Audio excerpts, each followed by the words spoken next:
Welcome back. 27-year-old Jamal Gibson of number 37 Peach Street, Pastel Gardens, whose pit bulls attacked a woman last month, had his day in court on Monday. Appearing before Magistrate Shaka Sorrell Gibson, he appeared to answer to one count of causing grievous harm by negligence. According to the prosecutor, on January 28th, Gibson failed to properly secure 4 pit bull dogs, which caused grievous harm to Alicia Barton. Back on February 2nd, the victim spoke with Love 97 News to give her account of the events that took place. She told reporters that shortly after 5:30 that evening, she arrived home, and as she exited her vehicle, she noticed the dogs coming towards her. Mrs. Barton says she tried to get back into her car, however, she slipped on the gravel in her yard, and that's when the dogs attacked her. Ms. Barton, who's a cancer survivor, says she has lived in the Pastel Gardens area for some 17 years, and the dogs that attacked her have plagued her community for the last 2 to 3 years. Gibson pleaded not guilty to the charge. He was granted bail in the amount of $2,500, and he's expected to return to court on June 21st for his trial. The Bahamas doing its part to make sure that the country's voice is heard as it relates to climate change by hosting its first ever Bahamas caucus entitled Climate Action: Roadmap to Climate Recovery in the Caribbean. This summit is a partnership between the One Young World, Office of the Prime Minister, and the University of the Bahamas. Laurencia Smith spoke with Shanae Smith, One Young World Ambassador Bahamas, on why it's important for young persons to take part in such events. Climate change is a hot-button topic in today's society. The Bahamas saw firsthand the impact that climate change has when Hurricane Dorian made landfall almost 2.5 years ago. The Bahamas joining in on that global conversation with the One Young World, set to hold the first ever Bahamas caucus on February 17th, under the theme Climate Action: Roadmap to Climate Recovery in the Caribbean. Shanae Smith, One Young World Ambassador for the Bahamas, told JCN News that she wants young people to know that they can have a seat at the table.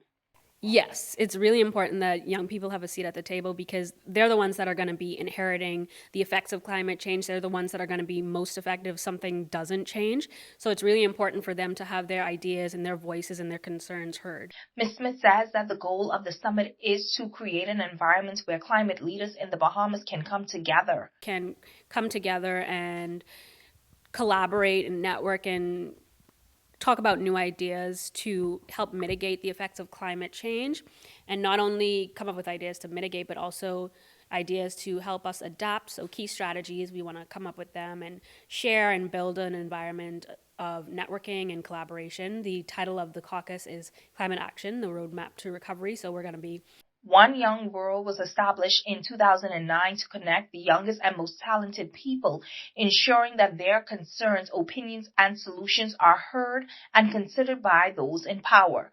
Despite the Bahamas contributing very little to climate change, Mrs. Smith adds this.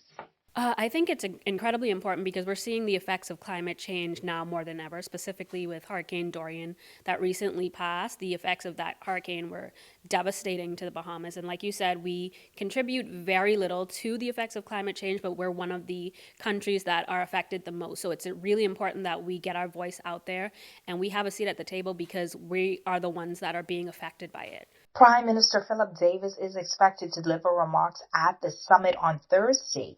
Now, this event is in collaboration with the Office of the Prime Minister and the University of the Bahamas. I'm Laurencia Smith for JCN News. Reports that Director of Public Prosecution Garvin Gaskin has started a 7-month vacation beginning this week.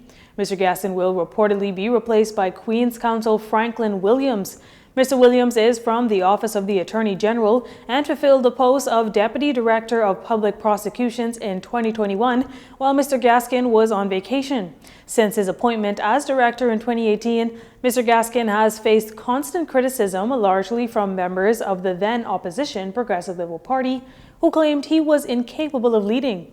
Reports are that Mr. Gaskin will not return at the end of his vacation coincides with the conclusion of his contract that is not expected to be renewed. JCN News called the Attorney General's office for confirmation on Mr. Gaskin's reported scheduled vacation, but was not able to get that confirmation up to news time. However, Attorney General Ryan Pinder recently announced an internal reorganization of the Department of Public Prosecution's office. It is also worth noting Mr. Gaskin oversaw the prosecution of former PLP MPs under the Free National Movement that saw the trial end in acquittals.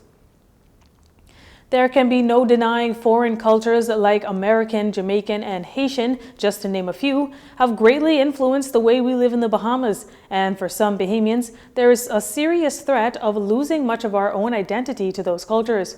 In this next report from Dorino Saunders, we learn how the newly formed Culture and Arts Commission is determined to protect Bahamian arts and culture. The newly formed Culture and Arts Commission in the Ministry of Youth, Sports and Culture is zeroed in on promoting and reviving the fading Bahamian arts, culture, cuisine, and day-to-day Bahamian lifestyle experiences. Commission Chairman, former Judge Carolyn Vogt Evans, feels this is the first time in decades we in the Bahamas are making a meaningful and concerted effort to revive and sustain the arts and culture. Mrs. Vogt Evans warned about the dangers allowing unchecked foreign cultures to infiltrate the Bahamian way of life. We are being dominated by others. While we might appreciate them, this commission is about Bahamianization, which is the ultimate goal, Bahamian or nothing.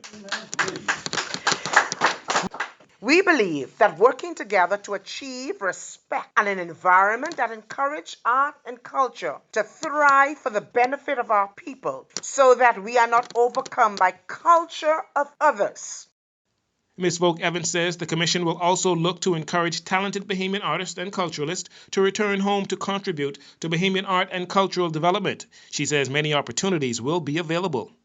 We envision there will be numerous native shows, Bahamian clubs, Bahamian productions, television programs, films, books, and theater productions. We envision that in some of the art forms, those artists will be civil servants, because I believe that some artisans can make a career of their talent as opposed to having to live in foreign countries because there's no opportunities to work in the Bahamas.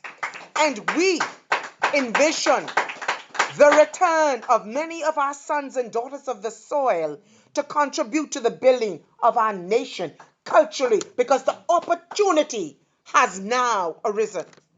Mrs. Vogt Evans says, through the Arts and Culture Commission, the government and private sector must come together to provide a sustained framework that will allow for the success of Bahamian arts and culture.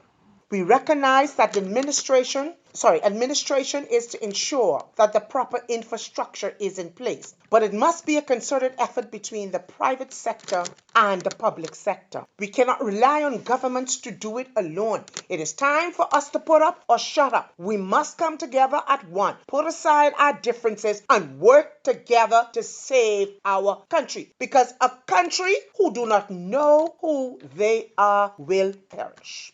In conjunction with the work of the Arts and Cultural Commission, the Bahamas Development Bank, led by Senator Quintin Lightbourne, chairman, announced recently that they will offer grants to qualified entrepreneurs in the arts and cultural industry, hopefully spawning a new generation of culturalists. Dorino Saunders, JCN News. Well, that does it for news this evening. Once again, I'm Tyler Simonet, and from all of us here at JCN News, have a wonderful evening, everyone.